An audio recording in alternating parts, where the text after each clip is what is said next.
Welcome to big debate with Bharat. ఇవాళ big debate with భరత్లో మనతో పాటు మాజీ ఆర్థిక మంత్రి, ట్రబుల్ షూటర్ హరీష్ రావు ఉంటారు. హరీష్ రావు గారు, జీ తెలుగు న్యూస్ కోసం సమయం కేటాయించిన ధన్యవాదాలు సార్. 10 సంవత్సరాల అధికారం తర్వాత ప్రతిపక్షంలోకి వచ్చారు.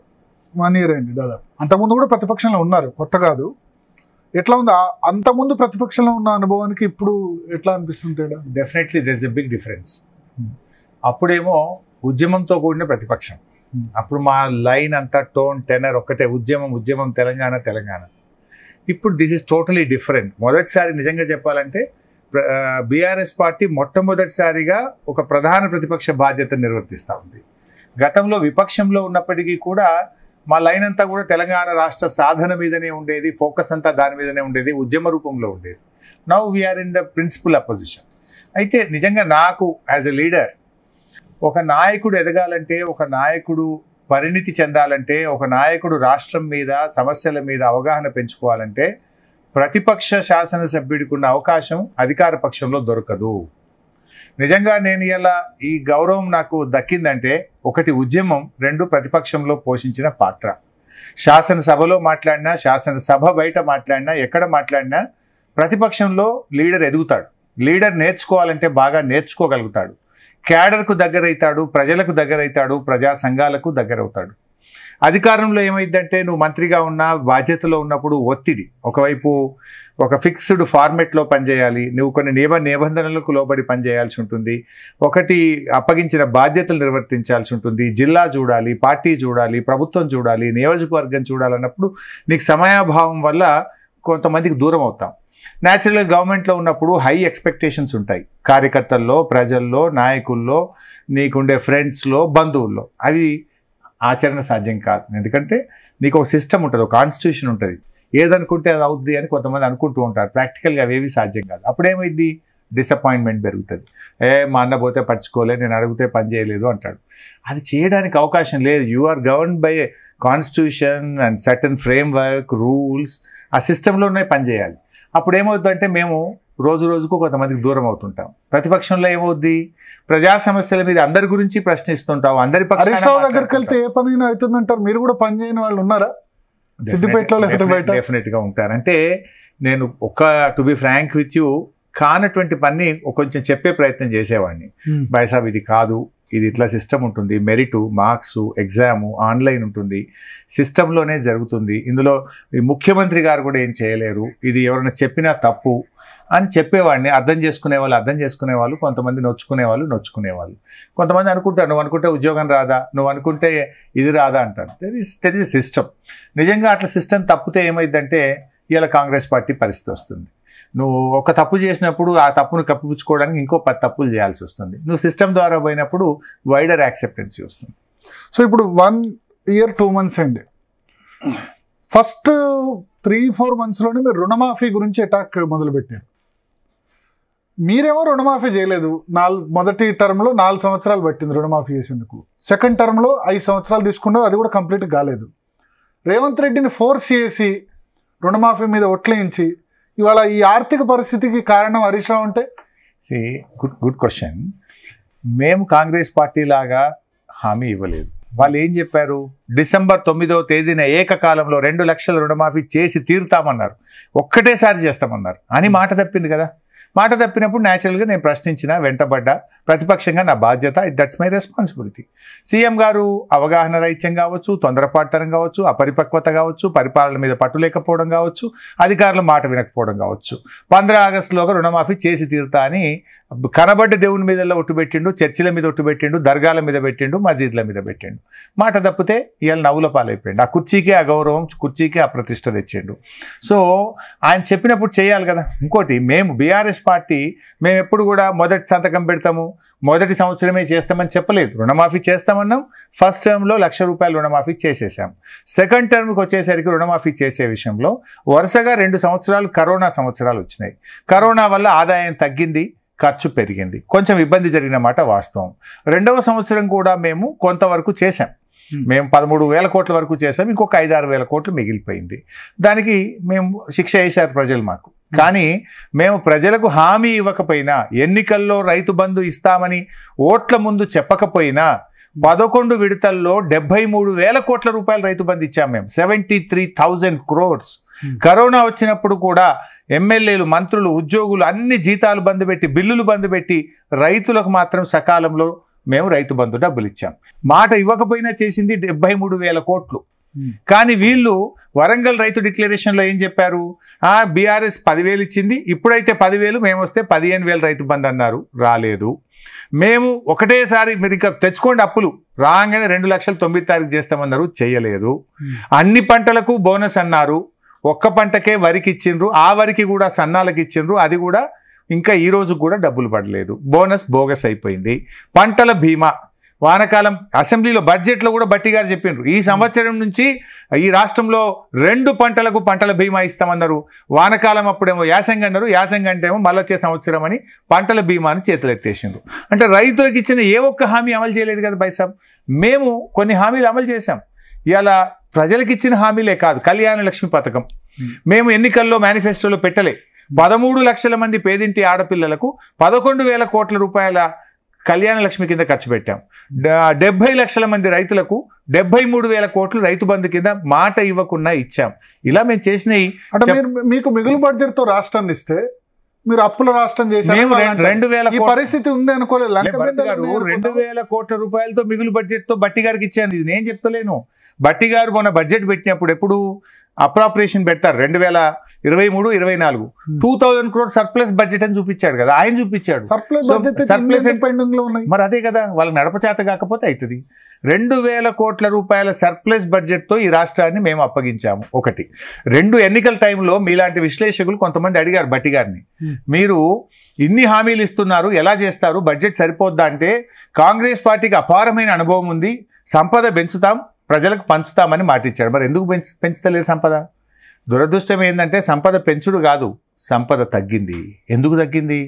పరిపాలన రాకపోవడం వల్ల. ఉదాహరణ మీరు బాగా అర్థం చేసుకోవాలి. హరీష్ కనుక ముఖ్యమంత్రి అయి ఉంటే మొన్న ఏం చేసేవాళ్ళు? రుణమాఫీ ఒకటే విడతలు చేసి ఉండేవాళ్ళు. మేము హామీ ఇవ్వం కదా, ఎందుకంటే ఫైనాన్స్ మినిస్టర్ గా పనిచేసిన బీఆర్ఎస్ పార్టీలో డెఫినెట్ గా మా పార్టీ హామీ ఇవ్వదు. ఎందుకు ఒకే విడతలో ఇవ్వదు, రుణమాఫీ చేస్తాం. మేము 1,00,000 రూపాయలు చెప్పినాం, కాంగ్రెస్ లాగా 2 లక్షలు చెప్పలే కదా. మాకు రాష్ట్ర ఆర్థిక పరిస్థితి మీద అంచనా ఉంది కనుక మేము 1,00,000 రూపాయల రుణమాఫీ మాత్రమే చెప్పాము. కాంగ్రెస్ పార్టీ లాగా 4,000 పెన్షన్ ఒకసారి ఇస్తామని చెప్పలే. 2,000 2,500 చేస్తాం, మళ్ళీ 3,000 చేస్తాం, తర్వాత 3,500 చేసి లాస్ట్ వరకు 4,000 చేస్తాము అని చెప్పాము. రైతు బంధు 15,000 ఒకసారి ఇస్తామని చెప్పలే. మేము 12 చేస్తాం, 13 చేసి క్రమక్రమంగా పెంచుతామని చెప్పాం. కానీ కాంగ్రెస్ ఏం చెప్పింది? 15,000 ఇప్పుడైతే 10, మేము వస్తే 10 అని అన్నారు. ఇప్పుడు చేసింది ఏంటి? వానకాలం రైతు బంధు ఎగ్గొట్టిండ్రు, యాసంగికి 12,000 మేము చెప్పిన కాడికే వచ్చింది. అంటే కాంగ్రెస్ పార్టీ వెనకటికి ఎవరో 100 అబద్ధాలు ఆడైనా ఒక పెళ్లి చేయమన్నట్టు వీళ్ళు 100 అబద్ధాలు చెప్పాలి, అధికారంలో రావాలనుకున్నారు. ఇప్పుడు ప్రజలకు అర్థమైంది, ప్రజలు వీళ్ళ మోసాన్ని గ్రహించిండ్రు. తప్పకుండా ప్రజలు రుణమాఫీ అయితే చేశారు కదా, మరి రుణమాఫీ చేస్తే హరీష్ రావు రాజీనామా చేస్తానని చెప్పి ఎక్కడైంది రుణమాఫీ? ఏ ఊరికి పోదాం? నేను ఛాలెంజ్ చేస్తున్నా రేవంత్ రెడ్డి గారికి జీటీవీ ద్వారా. రేవంత్ రెడ్డి గారు వస్తారా, వ్యవసాయ మంత్రి తుమ్మల గారు వస్తారా, ఆర్థిక మంత్రి బట్టి గారు వస్తారా? బట్టి గారి నియోజకవర్గానికి మధురకన్నా పోదాం, తుమ్మల గారి నియోజకవర్గం ఖమ్మం రూరల్కైనా పోదాం, లేదు రేవంత్ రెడ్డి గారి నియోజకవర్గం సొంత గ్రామం కొండారెడ్డిపల్లి కన్నా పోదాం. ఏ ఊర్లోనన్నా రుణమాఫీ పూర్తయిందని వాళ్ళు చెప్తే అక్కడే ముక్కు నాలకు రాసి నా రాజీనామా రాసి ఇచ్చేస్తారు. ఎటువంటి పెండింగ్ లో ఉన్నాయి సార్? 2 లక్షల కుటుంబానికి యూనిట్ గా తీసుకున్నారు, 2 లక్షల వరకు కంప్లీట్. 3 విషయాలు పోయి సార్. డిసెంబర్ 9 అన్నారు ఫెయిలు, 15 ఆగస్టు అన్నారు ఫెయిలు, నవంబర్ 20 నాడు 2,750 కోట్ల రూపాయల చెక్కు మహబూబ్ నగర్ లో నేను చెక్ ఇస్తున్నా రుణమాఫీ అన్నాడు. ఆ చెక్కు ఇప్పటికీ పాస్ కాలే. ముఖ్యమంత్రి ఇస్తే చెక్కు తెల్లారి వరకు పడాలి పైసలు. 2,750 కోట్లు నవంబర్ 30 మహబూబ్ నగర్ లో ఇస్తే ఈ రోజు కూడా ఆ డబ్బు పాస్ కాలేదు, రైతుల అకౌంట్లలో పడలేదు. ఈ రోజుకు 1,00,000 రూపాయల లోపు 2 లక్షల రూపాయల లోపు రుణమాఫీ కానటువంటి రైతులు ఉన్నారు. 2 లక్షల పైన ఉన్నటువంటి వాళ్ళు ఒక్కరికి కూడా కానే కాలేదు.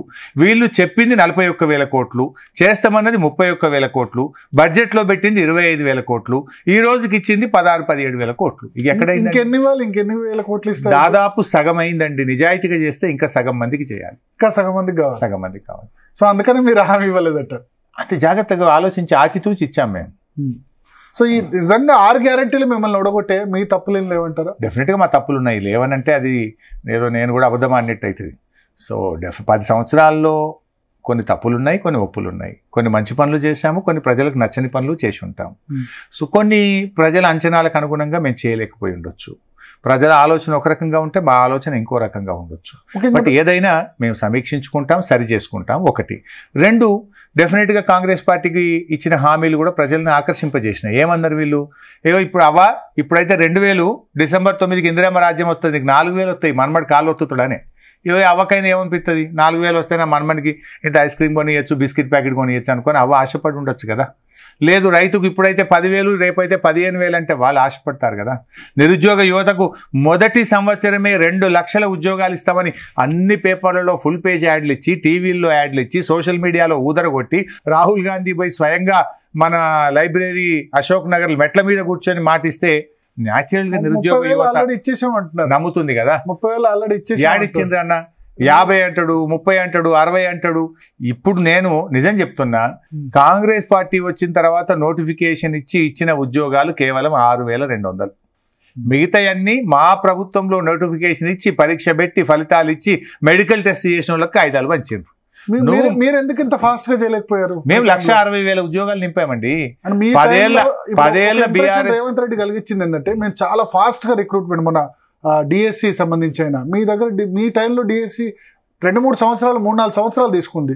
అండ్ చాలా ఫాస్ట్ గా కంప్లీట్ చేసి డిఎస్సి ఇచ్చేసరికి సరే 2 లక్షలు కంప్లీట్ చేయలేదు, బట్ వీళ్ళ టైంలో రిక్రూట్మెంట్ ఫాస్ట్ గా అవుతుంది. మా టైంలో ఎగ్జామ్స్ పోస్ట్ పోన్ చేయమంటే కూడా చేయలేదు, గ్రూప్స్ కానీ మిగతా ఎగ్జామ్స్ కానీ. 162,000 ఉద్యోగాలు బీఆర్ఎస్ పార్టీ ఇచ్చింది. మా 10 ఏళ్లలో 162,000 ఇచ్చాం.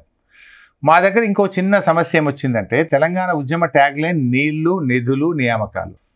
నీళ్లు, కృష్ణా గోదావరి నీళ్లు మళ్లించడం, అది మేము సక్సెస్ఫుల్గా చేసినాం. నిధులు, మేము వచ్చిన నాడు 62,000 కోట్ల బడ్జెట్ ఉండే 2014-15. మేము దిగిపోయిన నాడు 2,80,000 కోట్ల బడ్జెట్, 4 అంతలు పెంచాం, 5 అంతలు. ఇక నియామకాలు అంటే ఏంటి, మా ఉద్యోగాలు మాకే దక్కాలి. అప్పుడు ఏముండే అంటే, గ్రూప్ 1లో 60-40, 60 లోకల్స్కు 40% ఓపెన్ టు ఇండియా. గ్రూప్ 3లో ఏముండే అంటే 70-30, గ్రూప్ 4లో 80-20. దీన్ని మేము ఏం చేసినామంటే, ప్రెసిడెన్షియల్ ఆర్డర్కి పంపించి 95-5గా మార్చాం. 95% ఉద్యోగాలు తెలంగాణ బిడ్డలకు దక్కే విధంగా ఆ ప్రెసిడెన్షియల్ ఆర్డర్ను మార్చడానికి 2 సంవత్సరాలు పట్టింది. మేము అసెంబ్లీలో పాస్ చేసి కేంద్ర ప్రభుత్వాన్ని పంపించి, స్వయంగా కేసీఆర్ గారు ప్రధానమంత్రి గారిని కలిసి రాష్ట్రపతి దగ్గరికి వెళ్ళి అది సాధించడం వల్ల 2 ఏళ్ళు పట్టింది. మా భయం ఏముండే అంటే, గ్రూప్ 1 లాంటి ఉద్యోగాలు ఇతర రాష్ట్రాల వాళ్ళకి పోవద్దు, మన పిల్లలకు దక్కాలని ఒక 2 ఏళ్ళు మాకు ఇబ్బంది అయింది. కోవిడ్ కూడా ఒక 2 సంవత్సరాలు డిస్టర్బ్ చేసింది. అయినా కూడా 162,000 పూర్తి చేశాం. ఇవి కూడా మీరు కానిస్టేబుల్స్, దాంట్లో ఈ 50,000లో 20,000 కానిస్టేబుల్సే. అది కోర్టు కేసు వచ్చి కోర్టులో స్టే వెకెట్ అయినాక వీళ్ళు ఆర్డర్ ఇచ్చింది తప్ప, వీళ్ళు పరీక్ష పెట్టలే, ఫలితాలు ఇవ్వలే, ఫిజికల్ టెస్ట్ చేయలే, నా మెడికల్ టెస్ట్ చేయలే, అన్నీ మేమే చేసినాం. అదేవిధంగా నర్సింగ్లు 5,000 మంది స్టాఫ్ నర్సులది హెల్త్ మినిస్టర్గా నేనే ఎగ్జామ్ పెట్టినా, మొత్తం పూర్తయిపోయింది. రిజల్ట్స్ ఇచ్చే టైంలో కోడ్ వచ్చింది, వీళ్ళు ఇచ్చారు. అంతకు మించి వీళ్ళు పెద్దగా చేసింది ఏం లేదు. ఒక్క తేడా ఉంది మాకు వాళ్ళకు. మేము ఉండగానేమో మేము ఈ పంచుడు గించుడు షో ఆఫ్ చేయలే. డైరెక్ట్ పబ్లిక్ సర్వీస్ కమిషన్ వాళ్ళకు ఆర్డర్లు ఇంటికి పంపుతుండే, వాళ్ళు పోయి ఉద్యోగంలో చేరుతుండే. ఇప్పుడు వీళ్ళు ఏంటంటే 50 మందికి ఇచ్చిన ఓ పెద్ద టెంట్ వేసుడు, మీటింగ్ పెట్టుడు, ఇక సపట్లు కొట్టించుడు, వాళ్ళకి స్వీట్లు పంచుడు, దానికి 50 మంది కూడా ముఖ్యమంత్రి పోయి పంచుడు. మేము అప్పుడు 10,000 రిక్రూట్మెంట్ ఒక్కసారి అయినా కేసీఆర్ గారు బొక్కపోతుండే, మంత్రులు బొక్కపోతుండే. ఉద్యోగం వచ్చిన వాళ్ళకి తెలుసు, చేసే వాళ్ళకి తెలుసు కదా, దానికి ప్రచారం ఎందుకు అనుకుందాం. వీళ్ళు ఏంటంటే చారాన కోడికేదో బారాన మసాలా అన్నట్టు దీనికి పెద్ద ఫుల్ పేజ్ యాడ్లు వేసుడు, ఏసీ కండిషన్ల మీటింగులు పెట్టుడు, ఇక బాకాలు కొట్టుడు నేర్చుకున్నారు. సో మేము ఒక్క దగ్గర ఫెయిల్ అయినాం, చేసింది చెప్పుకోవడంలో ఫెయిల్ అయినాం. 160,000 ఉద్యోగాలు ఇచ్చినామని ప్రచారం చేసుకోవడంలో ఫెయిల్ అయినాం, పేపర్ యాడ్లు ఇవ్వడంలో ఫెయిల్ అయినాం. గక్కడ వాళ్ళు సక్సెస్ అయినారు. మీరు 6 గ్యారంటీస్ కాకుండా మా మిస్టేక్స్ కూడా ఉన్నాయన్నారు కదా, అంటే మీ ప్రధాన మిస్టేక్స్ ఏంటి? మీరు గ్రౌండ్ లూజ్ అవ్వడమా? ముఖ్యంగా రూరల్ ఏరియా చాలా మిమ్మల్ని చాలా తక్కువ 30% బిలో వచ్చింది. గ్రేటర్ హైదరాబాద్లో మంచి రిజల్ట్ ఉంది, 43%. రూరల్ అనే వీళ్ళు చాలా అట్రాక్టివ్ చెప్పాను కదా బాయ్ సాబ్. ఏం చెప్పిండ్రు? 2 లక్షల రుణమాఫీ ఏకకాలంలో, అట్రాక్షన్ ఏకకాలంలో 9 తారీఖే చేస్తాం. 15,000 రైతు బంధు వెంటనే ఇస్తాం. 2 పంటలకు బీమా, 3 10 పంటలకు 500 బోనస్ చెప్పిండ్రు. ఇవన్నీ రైతులకు మాకంటే రెట్టింపు హామీలు ఇవ్వడం వల్ల అట్రాక్ట్ చేసింది. ఒకటి గ్రామీణ మహిళలకు ఇంకోటి ఏం కనబడ్డది, 2,500 మహాలక్ష్మి నెల జీతం పైసలు పడ్డట్టు అకౌంట్లలో వేస్తాము అనే వరకు న్యాచురల్గా ప్రతి మహిళ కూడా ఆశిస్తారు, దాని తప్పు కూడా లేదు. అదేవిధంగా 4,000 పెన్షన్, అరే కేసీఆర్ 200 2,000 చేసిండు, నిజంగానే కేసీఆర్ లెక్క ఈయన కూడా 4,000 చేస్తారని పాపం వాళ్ళు 60 లక్షల మంది 47 లక్షల మంది వృద్ధులు ఉంటారు, వాళ్ళు నమ్మి ఉంటారు. సో ఇవి డెఫినెట్గా మాకు కొంత ఎఫెక్ట్ అయిందేమో అని మేము అనుకుంటున్నాం. కొంత మా ఎమ్మెల్యేల పనితీరు కూడా కొంత ఎఫెక్ట్ అయిందేమో అని మేము అనుకుంటాం. కొన్ని పథకాలు మేము చేసినవి ప్రజలకు మేము చెప్పుకోవడంలో ఫెయిల్ కావచ్చు, లేదా ఆచరణలో కొంత ఇబ్బంది జరగవచ్చు. సరే, వాట్ ఎవర్ ఇట్ ఈస్. ఇక్కడ ఒకటి ఎమ్మెల్యేల పనితీరు గురించి హరీష్ రావు కేటీఆర్ వెళ్ళి కేసీఆర్కు ఎమ్మెల్యేని మార్చండి, కనీసం సిట్టింగ్ ఎమ్మెల్యేలు ఒక 30 మందినైనా మార్చాలన్నప్పుడు కూడా కేసీఆర్ వినలేదంట. నిజమేనా, వాస్తవమేనా? అంటే వారి అభిప్రాయాలు వారికి ఉంటాయి, వారికి ఎన్నో సోర్సెస్ ఉంటాయి. Is our boss, is our party president. మేము ఒక రకమైన వ్యూ మాత్రం మాకుంటుంది, వారికి 10 రకాల వ్యూస్ ఉంటాయి, 10 దిక్కుల నుంచి వారికి సోర్స్ ఉంటుంది, ఇన్ఫర్మేషన్ ఉంటుంది. ఫైనల్లీ మేము పార్టీలో అందరి ఒపీనియన్స్ కేసీఆర్ గారు తీసుకుంటారు. Finally he will take the decision, we all follow him. So మాకు ఒక ఫీడ్బ్యాక్ ఏమిటంటే కొంతమంది మారుస్తే బాగుండు అని అనుకున్నాం. గతంలో మరి అది కేసీఆర్ గారు సక్సెస్ అయింది కదా. 2018లో అందరికీ టికెట్లు ఇచ్చారు, అద్భుతమైన ఫలితం, 88 సీట్లతో గెలిపించారు. So he is confident. ఈసారి మార్చుంటే రిజల్ట్ వేరే విధంగా ఉండేదా? అది ఒక్క కారణమే నేను అనుకోను. There are many reasons, among that one of that is that. కొన్ని పథకాలు మీకు మైనస్, మా మీద కొన్ని దుష్ప్రచారం కూడా జరిగింది. ఏం జరిగింది? కాళేశ్వరం కూలింది అన్నారు. లేదా మా దురదృష్టానికి 10 ఏళ్ళలో ఎప్పుడు పేపర్ లీక్ కాలేదు, ఎలక్షన్ ముంగట్నే ఈ 10 ఏళ్ళలో అన్ని పరీక్షలు మంచిగా అయినాయి కానీ గప్పుడే ఒకటి పేపర్ లీక్ అయిందని ఒక బద్నాం మా మీద పడ్డది. ఇట్లా 1-2 మా టైం బాగాలేకపోవడం కావచ్చు, దుష్ప్రచారాలను తిప్పికొట్టడంలో కూడా మేము కొంత ఫెయిల్ అయినాం. ఇప్పుడు కాళేశ్వరం కూలిందా? కాళేశ్వరం అంటే 18 రిజర్వాయర్లు, 19 పంప్ హౌజ్లు, 203 కిలోమీటర్ల గ్రావిటీ కెనాలు, 1450 కిలోమీటర్ల కెనాల్స్, టనల్స్, అదేవిధంగా సబ్స్టేషన్స్, ఇవన్నీ ఉంటాయి, అన్నీ ఇంటాక్ట్ ఉన్నాయి. ఈ రోజు కూడా మీరు వెళ్తే మల్లన్న సాగర్ నుంచి నీళ్లు బారుతున్నాయి మెదక్ జిల్లాకు, రంగనాయక సాగర్ నుంచి సిద్దిపేట జిల్లాకు వాడుతున్నాయి, అనంతగిరి రిజర్వాయర్ నుంచి సిరిసిల్ల జిల్లాలో వాడుతున్నాయి, కొండపోచమ్మ నుంచి యాదాద్రి జిల్లాలో నీళ్లు బారుతున్నాయి. అదేవిధంగా ఇట్లా కాళేశ్వరం ద్వారా బ్రహ్మాండమైన పంటలు ఇవాళ కూడా పండుతున్నాయి. ఇన్ని 100 కాంపోనెంట్లలో ఒక కాంపోనెంట్ మేడిగడ్డ. ఆ మేడిగడ్డలో 7 బ్లాకులు ఉంటాయి. 7 బ్లాకులలో ఒక బ్లాకులో ఒక పిల్లరు ఉంగింది అంతే. 100 కాంపోనెంట్లో 99 మంచిగా ఉన్నాయి. ఒక కాంపోనెంట్లో 7 బ్లాకుల్లో ఒక బ్లాకులో ఒక పిల్లర్ వంగితే మొత్తం కాళేశ్వరం మునిగింది అంటారు.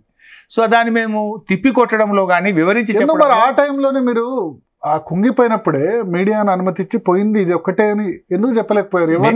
ఎవరిని ఇప్పుడు వీళ్ళు మీడియాను తీసుకెళ్లి చూపించారు. ఆ టైంలో కొన్ని అనుమానాలు ఉంది, ఇదేదో బ్లాస్ట్ జరిగింది, కుట్ర జరిగింది, ఎవరో గెలెటిన్ గిట్ట వేశారేమో. అసలు ఇన్ని రోజులు కూలకుండా కరెక్ట్ నెలకు ఎలక్షన్ ఉందని ఎందుకు కూలాలి? దానికంటే ముందు సంవత్సరము గోదావరి కుట్ర ఉందని నేను అనుకుంటాను.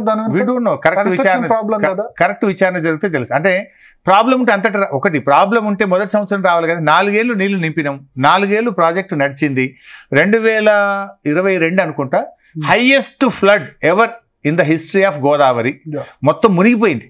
అంత ఫ్లడ్ వచ్చిన మోటార్లు కూడా మునిగిపోయింది. అంత ఫ్లడ్ వచ్చినప్పుడు కూడా బ్యారేజ్కి ఏం కాలేదు. రిజర్వ్ పర్ఫెక్ట్గా ఆ బ్యారేజీలు అన్నీ కూడా ఫంక్షనల్ చేసినాయి. మరి ఏమీ లేనప్పుడు, ఫ్లడ్ లేనప్పుడు ఎందుకు పోయింది అనేది ఒక క్వశ్చన్ మార్క్ ఉండే. సరే ఈ ఎన్నికల టైంలో ఎందుకు ఈ లొల్లి అంతా, ఎన్నికలు చూసుకుందాంలే అనుకున్నాం. కానీ కాళేశ్వరం మీద వాళ్ళు చేసిన దుష్ప్రచారం కొంత ప్రజలు నమ్మారు. ఏమైంది? ఇవన్నీ కరెక్ట్ ఉన్నాయి కదా, ఇప్పుడు కొండపోచమ్మ బాగుంది, మల్లన్న సాగర్ బాగుంది, రంగనాయక సాగర్ బాగుంది, అంతగిరి బాగుంది, పంప్ హౌజులు బాగున్నాయి, సబ్స్టేషన్లు బాగున్నాయి, బ్యారేజీలు బాగున్నాయి, మిడ్ మానేర్ బాగుంది, ఇవన్నీ బాగున్నప్పుడు ఏముంటుందిలే, అది ఒక చిన్న ఒక పిల్లర్ కదా అని మేము అనుకున్నాం. కానీ వీళ్ళు మొత్తం కాళేశ్వరమే పోయింది. ఆయువు పట్టు కదా కాళేశ్వరానికి. మేడిగడ్డనే స్టార్టింగ్ అవు బై సార్, మేడిగడ్డనే హైయెస్ట్. మీరు కట్టిన రిజర్వాయర్ లో 17 TMC రిజర్వాయర్ మేడిగడ్డనే పెద్ద రిజర్వాయర్. మీరు కట్టిన 50 TMCల మల్లన్న సాగర్ ఉంది కదా బై సార్. 17 TMCల కొండపోచమ్మ మేడిగడ్డ అన్నారం సుందిలలో అదే పెద్దది కదా. ఓకే, అంటే ఒక పిల్లర్ పోయింది. మొన్న నేను పేపర్లో చూసిన L&T కంపెనీ ఇండియాలోనే టాప్ కంపెనీ. అది కట్టింది కూడా ఎవరో సబ్ కాంట్రాక్టర్లు కాదు, చిల్లర మల్లర కాదు. హైదరాబాద్ మెట్రో రైలు కట్టింది L&Tయే, ఢిల్లీ మెట్రో రైలు కట్టింది L&Tయే. ప్రపంచంలో వివిధ దేశాల్లో పనిచేస్తున్న సంస్థ, మోస్ట్ క్రెడిబిలిటీ ఉన్న సంస్థ L&T. వాళ్ళు మొన్న కమిషన్ ముందు ఏదో చెప్పినట్టు పేపర్లో చూశాను. ఇట్ ఈస్ రిపేరబుల్, ఆపర్చునిటీ ఇస్తే 6 నెలల్లో ఆ పిల్లర్ను, ఆ బ్లాక్ను రిప్లేస్ చేసి పెడతాము అన్నారు. నిజంగా అది అనుకుంటే ఒక 6 నెలల పని 3 నెలల్లో చేయొచ్చు. కానీ గవర్నమెంట్ ఏంది, అది అట్లే ఉండాలి. వరదలు వచ్చి ఏదైనా కొట్టకపోతే బాగుండు, ఇంకేదైనా ఖరాబ్ అయితే బాగుండు అన్నట్టుగా ప్రభుత్వం తీరున్నది. ఇప్పుడు 2 సంవత్సరాలు అయింది. అది చేసి ఉంటే ఉత్తమ్ కుమార్ రెడ్డి సొంత కాన్స్టిట్యున్సీ సూర్యాపేట, కోదాడ, ఆడ నీళ్లు రాక పంటలు ఎండిపోతున్నాయని మనం పేపర్లో టీవీలో వార్తలు చూస్తున్నాం. అది ఉండుంటే మంచిగా మోటార్ లాంచ్ చేసి కావాల్సిన నీళ్లు తీసుకుపోయే అవకాశం ఉంది కదా. వీళ్ళు ఇంకా అధికారంలోకి వచ్చిన తర్వాత కూడా ప్రజా ప్రయోజనాల కంటే రాజకీయ ప్రయోజనాలకు ప్రాధాన్యత ఇస్తున్నారు. అంటే ఇప్పుడు వాళ్ళు అనేది ఏంటంటే మేడిగడ్డ అన్నారం సుందిల్లా లేకుండానే మేము ఇన్ని లాస్ట్ ఇయర్ అయినా ఈ ఇయర్ అయినా బంపర్ క్రాప్ సన్న బియ్యంలో ఈసారి రికార్డు పంట వచ్చింది. అసలు ఏమి సంబంధం లేదు. అసలు కాళేశ్వరం వల్ల కొత్తగా ఇరిగేట్ అయ్యేది లేదు. మా SRSP మేము కట్టిన శ్రీశైలం, నాగార్జున సాగర్ ఈ ప్రాజెక్టుల వల్ల ఎల్లంపల్లి కూడా కట్టింది మేమే, దాని ద్వారానే మొత్తం అవుతుంది అని అంటున్నారు వాళ్ళు. దీనికి స్పష్టంగా అసెంబ్లీలోనే సమాధానం చెప్పిన. ఎల్లంపల్లి వాళ్ళు కట్టలే, క్షమాపణ చెప్పించిన అసెంబ్లీలో. మిడ్ మానేర్ కూడా మేమే కట్టాం. 2013-14 కంప్లీట్ అయింది కదా. మిడ్ మానేర్ కూడా క్షమాపణ చెప్పించిన మేమే కట్టినామంటే. ఎల్లంపల్లి మా ప్రభుత్వం వచ్చిన తర్వాత బ్యాలెన్స్ గేట్లు మేమే పెట్టినాము, R&R డబ్బులు మేమే ఇచ్చినాము, ఊర్లు మేమే ఖాళీ చేయించినాము. దాదాపు 500-600 కోట్ల రూపాయలు ఖర్చు పెడితేనే ఎల్లంపల్లి యూటిలైజేషన్ లోకి వచ్చింది. బట్ అప్పటి వరకు సార్ మీరు ఒక రాయపట్నం బ్రిడ్జ్ ఉంటే ఆ బ్రిడ్జ్ కూడా మేమే, ఒక బ్రిడ్జే కాదు, R&R డబ్బులు చాలా డబ్బులు కట్టాల్సి ఉండే, షటర్స్ పెట్టాల్సి ఉండే, ఇంకా స్ట్రెంథనింగ్ ఆఫ్ బండ్ ఉండే. అవన్నీ పనులు మేము చేసి మేము వచ్చిన తర్వాతనే చేసినాం. కాకపోతే మేమేదో ఇది మేము చేసినామని వాళ్ళ లెక్క ఇనాగ్రేషన్లు, మేము ఈ షోపుట పనులు కేసీఆర్ గారికి నచ్చవు.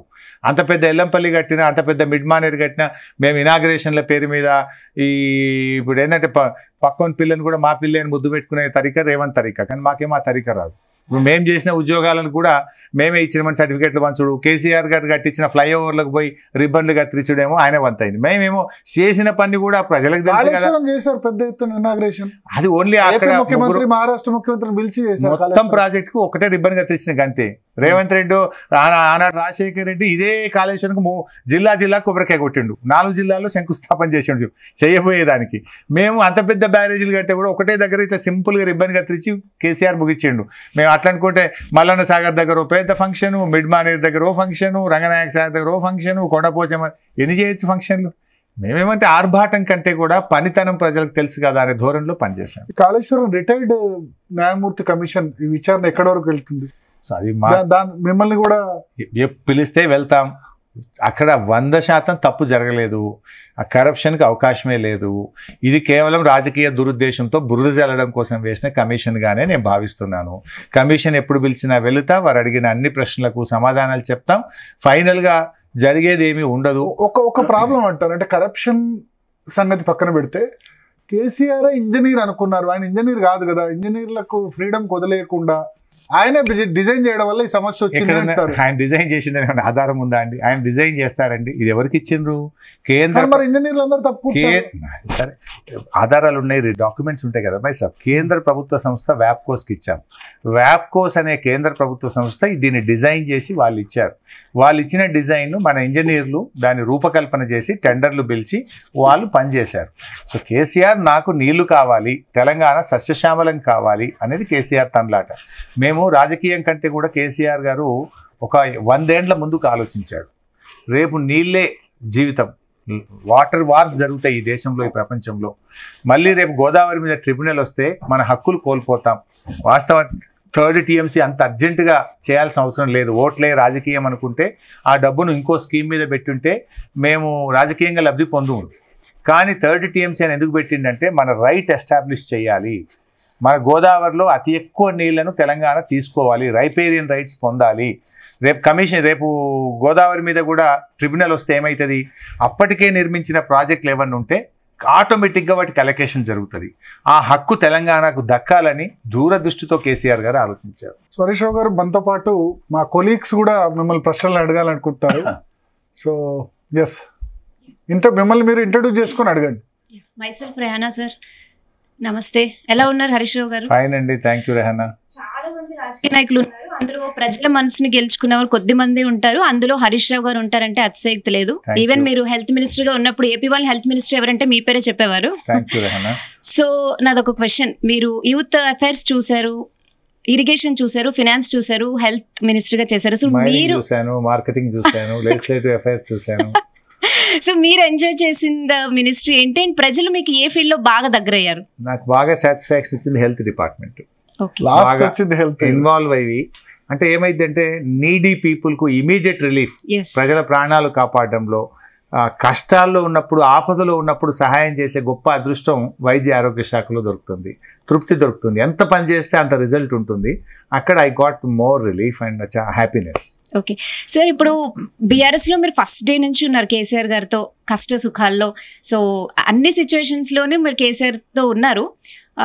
అయితే మీరు కేసీఆర్ తర్వాత హరీష్ రావు కదా, వై కేటీఆర్ అని అనే వాళ్ళకి మీ సమాధానం ఏంటి? ఎందుకంటే కేసీఆర్ తర్వాత కేటీఆర్ సీఎం అంటున్నారు, వై నాట్ హరీష్ రావు గారు అనే వాళ్ళకి మీ సమాధానం ఏంటి? సరే, రాజకీయాల్లో ఇవన్నీ సహజము, కానీ ఇప్పుడు మాకు ఆ చర్చకు ఆస్కారమే లేదు.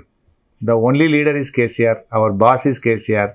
మళ్ళీ రాష్ట్రంలో బీఆర్ఎస్ అధికారంలోకి వస్తే కేసీఆర్ గారే ముఖ్యమంత్రి. ఇంకేదో ఈయన అవుతాడు, ఆయన అవుతాడు, ఈయన, ఇవన్నీ ఉత్తముచ్చట్లు. అవర్ బాస్ ఈజ్ కేసీఆర్, కేసీఆరే మళ్ళీ మా సీఎం.